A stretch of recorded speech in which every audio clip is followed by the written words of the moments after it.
అసలైనటువంటి న్యూస్ చూసినట్లయితే ఇది ప్రభుత్వ ఉద్యోగులకు సంబంధించినటువంటి న్యూస్.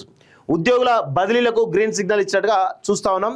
సో ఇది గతంలో కూడా మనం చెప్పినాం, గ్రీన్ సిగ్నల్ ఇచ్చే అవకాశం ఉన్నట్టుగా అన్నాం. ఈరోజు దానికి సంబంధించినటువంటి మొత్తం మార్గదర్శకాలను కూడా రావడం జరిగింది. ఎవరు 3 ఏళ్ల సర్వీస్ పూర్తయి ఉంటే బదిలీలకు దరఖాస్తు చేసుకోవచ్చు. 4 ఏళ్ళు ఒకే చోట పనిచేసి ఉంటే మాత్రం 100% వాళ్ళకి స్థానచలనం తప్పనిసరి అని చెప్పేసి కూడా ఈ యొక్క ఉద్యోగులకు సంబంధించి బదిలీలకు సంబంధించినటువంటి రూల్స్లో చాలా స్పష్టంగా పేర్కొనడం జరిగింది.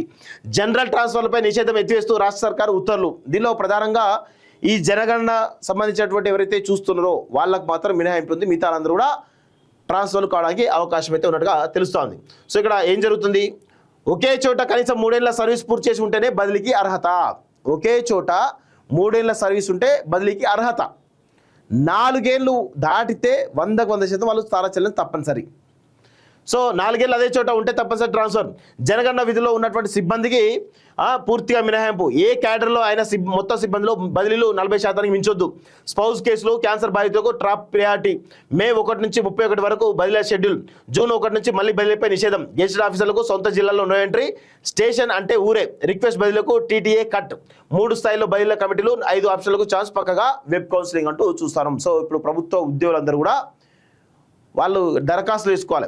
First priority, second priority, third priority అట్లా దరఖాస్తు చేసుకుంటే ఇక దాన్ని వెబ్ ఆప్షన్స్ పరంగా ఆ ఆప్షన్ల పరంగా ఛాన్స్ ఇచ్చేటువంటి అవకాశం అయితే కనబడుతుంది. 5 ఆప్షన్లు నేట. Priority 1, priority 2, priority 3, priority 4, priority 5. So 5 ఆప్షన్లు కనుక పెడితే ఆ 5లో ఏదో ఒక లొకేషన్ మీకు వచ్చేటువంటి అవకాశం ఉంటుంది. ఈ యొక్క వీటిల్లో ఉండడం జరిగింది. సో ఇది ఎప్పుడు దరఖాస్తు చేసుకో, షెడ్యూల్ ఏంటి ఒకసారి చూద్దాం. మే 1 అంటే ఇంకో 10 రోజుల తర్వాత స్టార్ట్ అవుతుంది. ఇవాళ 21 కదా, 10 రోజులతో స్టార్ట్ అవుతుంది. మే 1 నుంచి 7వ తేదీ వరకు విధి విధానాల ఖరారు. అంటే ఇప్పుడు ఏవైతే గైడ్లైన్స్ ఉన్నాయో వాటి ప్రకారం వారం రోజుల పాటు కసరత్తు చేసి విడుదల ఇస్తారు. తర్వాత మే 8 నుంచి 15 వరకు, మే 7వ తారీఖు అయిపోతుంది, విధి విధానాలు బయటకు వస్తాయి. వచ్చిన తర్వాత మే 8వ తారీఖు నుంచి 15 తారీఖు దరఖాస్తుల స్వీకరణ, అంటే వారం రోజుల పాటు దరఖాస్తు స్వీకరణ. మే 16 నుంచి 24 దరఖాస్తుల పరిశీలన, counselling, master list ready. So ఆ తర్వాత మే 25 నుంచి 31 వరకు బదిలీ ఉత్తర్వులు జారీ. జూన్ 1 నుంచి రాష్ట్ర వ్యాప్తంగా మళ్ళీ బదిలీపై నిషేధం. సో చూడండి, ఆల్రెడీ ఇప్పుడున్నటువంటి బదిలీలు ఏవైతే ప్రభుత్వ ఉద్యోగం బదిలీలు ఏవైతున్నాయో అన్నిటిపైన నిషేధం ఉంది. ఆ తర్వాత ఇప్పుడు వాటికి సంబంధించినటువంటి నిషేధం ఎత్తివేసారు. మే 1 నుంచి 7వ తారీఖు వరకు ఈ యొక్క విధి విధానాలు ఖరారు చేస్తారు. ఈ యొక్క ట్రాన్స్ఫర్స్ ఎట్లా ఏంటి, దానికి సంబంధించి ఏ ఎలిజిబిలిటీ ఉంటే బాగుంటుంది ఏంటి అనేది మొత్తం విధి విధానాలు ఖరారు చేసి పెడతారు. మే 8 నుంచి 15వ తారీఖు వరకు దరఖాస్తుకు ఆహ్వానిస్తారు, దరఖాస్తులు పెట్టుకోవాలి. ఆ తర్వాత మే 16 నుంచి 24 వరకు దరఖాస్తుల పరిశీలన, ఆ తర్వాత కౌన్సిలింగ్, మాస్టర్ లిస్ట్ రెడీ అవుతుంది. ఆ తర్వాత మే 15 నుంచి 31 వరకు బదిలీల సమస్య ఉత్తర్వులు జారీ అవుతాయి 5-6 రోజుల పాటు. తర్వాత ఇమీడియట్గా 1వ తారీఖున జాయిన్ కావాలి. 1వ తారీఖు తర్వాత జాయిన్ కావాలి. తర్వాత ఇమీడియట్గా జూన్ 1 తారీఖు బదిలీలకు సంబంధించినటువంటి నిషేధం ఉంటుంది. సో ఇప్పుడు ఇదంతా ఏంటంటే రాసి పెట్టుకోండి, 100% ఇది ఒక పెద్ద దందా జరగబోతుంది. ప్రభుత్వ ఉద్యోగాల ట్రాన్స్ఫర్ల పేరిట మామూలు దందా జరగదు, భారీ దందా జరగబోతుందని చాలా స్పష్టంగా అర్థమవుతుంది.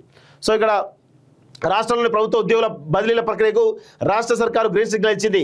ఈ మేరకు మంగళవారం ఆర్థిక శాఖ ముఖ్య కార్యదర్శి సందీప్ కుమార్ ఉత్తర్వులు జారీ చేశారు. మే 1వ తేదీ నుంచి 31వ తేదీ వరకు బదిలీల ప్రక్రియ కొనసాగనున్నది.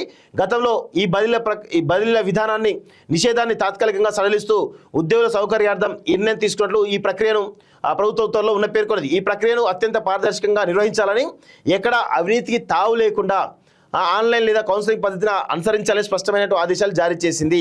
షెడ్యూల్ ప్రకారం మే 1 వారంలో ఖాళీల వివరాలు ప్రకటించి నెలాఖరులోపు బదిలీ ఉత్తర్వులు అందించాలని హెచ్ఓడీలను ఆదేశించింది. కాగా జనగణన సంబంధిత విధుల్లో ఉన్నటువంటి ఉద్యోగులకు ఈ బదిలీ మార్గదర్శకాలు వర్తించమని స్పష్టం చేసింది. ప్రస్తుతం పెన్షన్ సెన్సస్ విధుల్లో నిమగ్నమైన సిబ్బందిని ఈ బదిలీ ప్రక్రియ నుంచి పూర్తిగా మినహాయించారు. అంటే వారు ప్రస్తుతం ఎక్కడైతే విధులు నిర్వహిస్తున్నారో ఆ ప్రక్రియ పూర్తయ్యే వరకు అక్కడే కొనసాగాల్సి ఉంటుంది. ఒకవేళ వారు బదిలీ కోరుకున్నా లేదా తప్పనిసరి బదిలీ పరిధిలోకి వచ్చినా ఈ విడతలో వారిని కదిలించరు. బదిలీలో ఫోకల్ పోస్టుల నుంచి నాన్ ఫోకల్ పోస్టులకు, అలాగే నాన్ ఫోకల్ నుంచి ఫోకల్ పోస్టులకు మార్పులు ఉండాలని ప్రభుత్వం ఆదేశించింది. ఒకే చోట 3 ఏళ్ల సర్వీస్ పూర్తి చేసి ఉంటేనే బదిలీకి అర్హత సాధించరు. 4 ఏళ్ళు ఉంటే తప్పనిసరి అయిపోతుంది. ఇది 100% జరుగుతున్నటువంటి పరిస్థితే కనబడుతూ ఉంది. సో ఇక్కడ చూడండి, బదిలీలకు సంబంధించి ప్రభుత్వం ఖచ్చితమైన మార్గదర్శకాలు ఖరారు చేసింది. 2026 జనవరి 1వ తేదీ నాటికి ఒకే చోట 3 ఏళ్ళు సర్వీసు పూర్తి చేసుకున్న వారు మాత్రమే బదిలీలకు దరఖాస్తు చేసుకునేందుకు అర్హులు. ఓకే, రెండోది అలాగే 2025 డిసెంబర్ 31 నాటికి ఒకే స్టేషన్లో 4 ఏళ్ల సర్వీస్ పూర్తయితే తప్పనిసరిగా బదిలీ చేయాలని ఉత్తర్వులో స్పష్టంగా ఉన్నది. అదే సమయంలో ప్రభుత్వ పాలన వ్యవహారాలు ఎలాంటి ఇబ్బందులు తలెత్తకుండా కీలక నిబంధనలు విధించారు. ఏ క్యాడర్లో అయినా మొత్తం సిబ్బంది సంఖ్యలో 40% మించి బదిలీలు చేయకూడదని స్పష్టం చేశారు. స్టేషన్ అంటే కేవలం ఒక కార్యాలయం మాత్రమే కాదు, ఆ గ్రామం, ఆ పట్టణం లేదా నగరాన్ని ఒక యూనిట్గా పరిగణించాల్సి ఉంటుంది. ఒకే ఊరిలో ఆఫీస్ మారినా అది స్టేషన్ కిందకే వస్తుందని ప్రభుత్వం వివరణ ఇచ్చింది. దీనివల్ల నగరాల్లోనే తిష్ట వేసే వారికి అడ్డుకట్ట పడున్నది. గెజిటెడ్ అధికారులు వారి సొంత జిల్లాలకు బదిలీ చేయకూడదనే పాత నిబంధన కూడా ప్రభుత్వం గుర్తు చేసింది.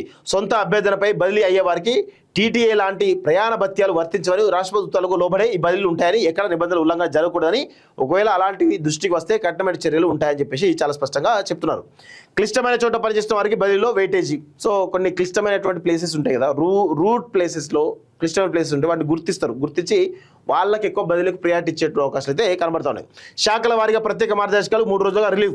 బదిలీ ప్రక్రియలో అవినీతికి తావు లేకుండా ఉండేందుకు ప్రభుత్వం 3 స్థాయిలో కమిటీలు ఏర్పాటు చేసింది. రాష్ట్ర స్థాయి క్యాడర్ కోసం సంబంధిత శాఖ కార్యదర్శి, హెచ్ఓడి, అదనపు కార్యదర్శికి ఉన్న కమిటీ బదిలీలను పర్యవేక్షిస్తుంది.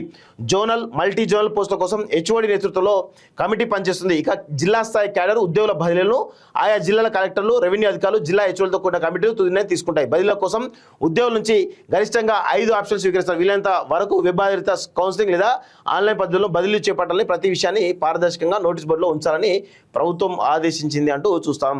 సర్వీస్ను 2 ఏళ్లకు కుదించాలంటూ ఉద్యోగ జేఏసీ చైర్మన్ లచ్చిరెడ్డి చెప్తా ఉన్న విషయం గమనించాలి. ఇది పరిస్థితి కనబడతా ఉంది. సో మరి అది ఎంతవరకు ఉంటుందో ఏందో చూడాల్సిన అవసరం అయితే ఉంది.